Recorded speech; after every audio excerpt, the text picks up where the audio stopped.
puissamment dans ta vie. Le titre de mon message ce matin, le catastrophe tant attendu. On va lire l'histoire rapidement de Marie de Magdala, ou Marie-Madeleine, qui a vécu une catastrophe qui répondait à ses désirs les plus profonds. Luc 24, 1 à 12. Le premier jour de la semaine, elles se rendirent à la tombe de grand matin, en apportant les aromates qu'elles avaient préparés. Elles trouvèrent que la pierre avait été roulée de devant le tombeau. Elles entrèrent, mais ne trouvèrent pas le corps du Seigneur Jésus. Comme elles étaient perplexes à ce sujet, voici que deux hommes se présentèrent à elles en habits resplendissants. Toutes craintives, elles baissèrent le visage vers la terre. Mais ils leur dirent, « Pourquoi cherchez-vous le vivant parmi les morts? Il n'est pas ici, il est ressuscité. » Amen. Amen. Souvenez-vous de quelle manière il vous a parlé lorsqu'il était encore en Galilée et qu'il disait, « Il faut que le Fils de l'homme soit livré entre les mains des pécheurs, qu'il soit crucifié et qu'il ressuscite le troisième jour. » Et elles se souvinrent des paroles de Jésus. Imagine, tu sais, quand les choses cliquent. Oh. Du tombeau, elles s'en retournèrent pour annoncer tout cela aux 11 et à tous les autres. C'était Marie-Madeleine, Jeanne, Marie, mère de Jacques, et les autres avec elle le dirent aux apôtres. Mais ces paroles leur apparurent comme une niaiserie. Ils ne crurent pas ces femmes. Traduction de fun, hein? Mais Pierre se leva et courut au tombeau. En se baissant, il ne vit que les bandelettes qui étaient à terre. Puis il s'en alla chez lui dans l'étonnement de ce qui était arrivé. Et cette histoire est racontée dans les 4 évangiles. Et j'aimerais ça qu'on lise aussi une portion dans Jean 20, 11, qui donne des précisions sur l'état émotionnel de Marie lorsqu'elle arrive au tombeau. C'est ceci. Cependant, Jean 20, 11, cependant, Marie se tenait dehors, près du tombeau, et pleurait. Comme elle pleurait, elle se baissa pour regarder dans le tombeau. Vous devez comprendre que Marie était dévastée par la mort de Jésus. C'était son maître, oui. Ok, Marie était disciple de Jésus, mais elle avait été libérée de 7 démons. Elle était liée, elle était brisée, elle était rejetée, elle était marginalisée. Et grâce à Jésus, elle a été libérée, restaurée, intégrée dans la société. Elle avait énormément de gratitude pour Jésus, énormément d'honneur pour Jésus, énormément de respect pour Jésus. Et là, son sauveur est mort. Mais hors de toute attente, Jésus ressuscite des morts et envoie Marie annoncer la bonne nouvelle des disciples, la bonne nouvelle aux disciples, au reste des disciples. Et regardez avec quelle émotion elle va le faire. Matthieu 8, 8. Elles s'éloignèrent promptement du tombeau ou du sépulcre, avec crainte, avec une grande joie, et elles coururent porter la nouvelle aux disciples. Ici, quand on parle de crainte, parce que dès qu'il y a un événement surnaturel qui se passe dans la Bible, il y avait toujours un événement de crainte, mais ça dit avec une grande joie. La joie est l'émotion qui prédomine dans le texte. Il y avait une Marie qui était là, la tête baissée, les aromates et les épices pour aller au tombeau, pour embaumer le corps. Elle pleurait complètement à terre. Et lorsque le Christ est ressuscité, elle a vécu une joie incroyable. J'aimerais te dire, ce n'est pas juste le cas de Marie, ça peut être le cas pour toi aussi. Amen. On va voir comment le catastrophe a pris place chez Marie et comment cela peut aussi prendre place chez nous, dans notre vie, dans notre cœur. Le catastrophe prend place lorsque Jésus rencontre le vrai toi. Savais-tu qu'il y a un toi et le vrai toi? Savais-tu qu'il y a le toi à l'épicerie et le toi à la maison? Savais-tu qu'il y a le toit sur l'autoroute et le toit à l'église? Savais-tu qu'il y a le toit au travail? Maquillé, sharp, beau gosse, t'es là. Et le toit juste avant de coucher? Pyjama déchiré tout laid? OK? Les bigoudis dans les cheveux? L'appareil pour l'apnée du sommeil? Les ronflements infernaux? Il y en a qui se reconnaissent ici. Il y a le toit au resto?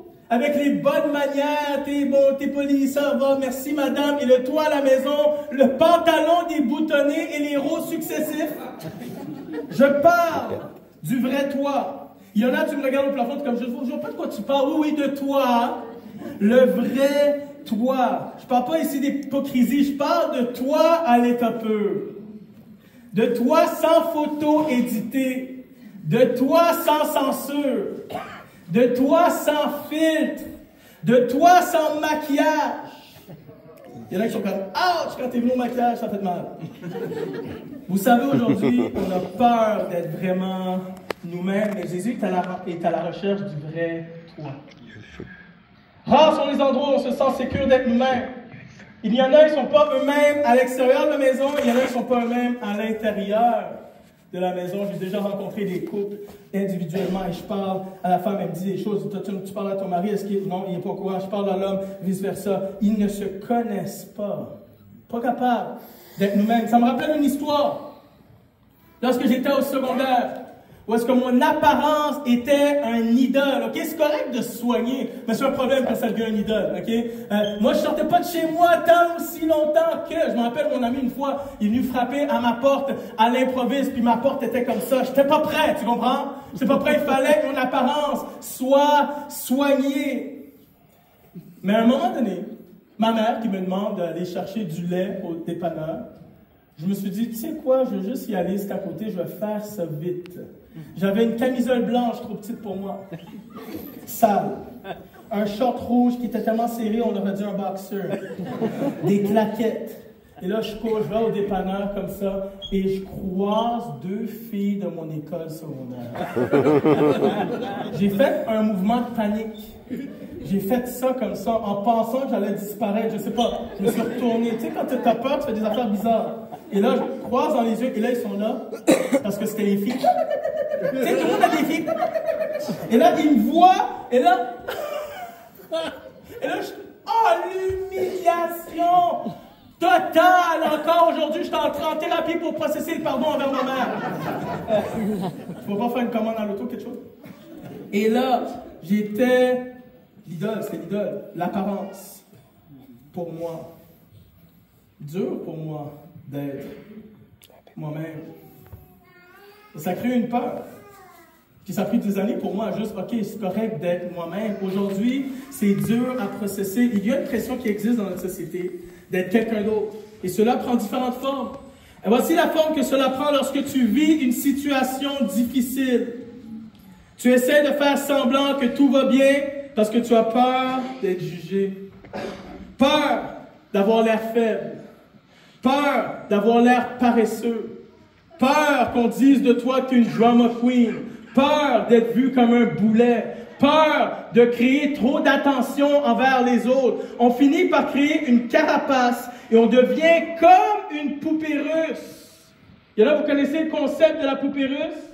Il y en a, vous êtes comme des poupées russes. Ça, c'est le toi que les gens voient. C'est le toi fort. Ça, c'est le toi que les gens voient. Le toi qui n'a jamais de problème. Ça, c'est le gars qui a toujours le sourire. Ça, c'est le gars qui performe. Ça, c'est tout est OK, man. Aucun souci. Ça, c'est hey, on fait juste avancer. Life must go on. Mais le vrai toi, c'est lui. Le vrai toi, c'est l'être à l'intérieur de toi qui est fragile. Quand tu parais fort à l'extérieur, tu as le sourire à l'extérieur, tu as des bonnes notes à l'école, tu es performant à l'école, tu es performant au travail, pardon, mais le vrai toi, il est fragile. Le vrai toi est insécure. Le vrai toi a besoin d'être aimé. Le vrai toi est blessé. Le vrai toi est fatigué. Le vrai toi a peur. Jésus est venu à la rencontre de Marie parce que Marie était elle-même désemparée, impuissante, défaite, perplexe. J'aimerais te poser la question, est-ce que Dieu a accès au vrai toi? Est-ce que Dieu a accès au vrai toi? Dieu ne te rencontre pas là où tu prétends être, mais là où tu es réellement. Et souvent, c'est dans les moments les plus bas de notre vie que tu es le plus vrai. Tu n'as pas le temps ou l'énergie d'essayer de performer ou d'être quelqu'un d'autre parce que tu essaies juste de survivre. OK? Tu vas jamais voir un itinéraire, quelqu'un qui est dans la rue, qui dit « Regarde comment je suis bien habillé, regarde comment je suis fort, regarde, il est juste, regarde, donne-moi de la nourriture. » Quand tu vis des moments bas, tu n'as pas le temps d'être dans la performance, tu n'as pas le temps d'être dans l'apparence. Quelqu'un qui vient de perdre sa maison, regarde, on est en train de les interviewer, il n'est pas en train de dire, OK, mon maquillage, est-tu correct? Non, il pleure. Il y a une semaine, j'étais à des funérailles, je voyais la maman qui avait perdu son fils de 29 ans. Elle pleurait. Seigneur, vois-tu ma douleur? T'as pas le temps. C'est dans les moments les plus bas où est-ce que la souffrance tire le rideau sur les aspirations profondes de ton cœur. Tire le rideau sur le vrai toi. Et c'est pas que Dieu fait en sorte d'envoyer des épreuves, mais Dieu utilise les épreuves. Parfois, on pense que Jésus est en retard. 3 jours après résurrection. 3 jours. Mais vous savez quoi? On pense que Jésus se pointe juste à la fin. Vous savez quoi? Dieu utilise l'épreuve de ta vie pour détruire l'ego en toi. L'orgueil en toi.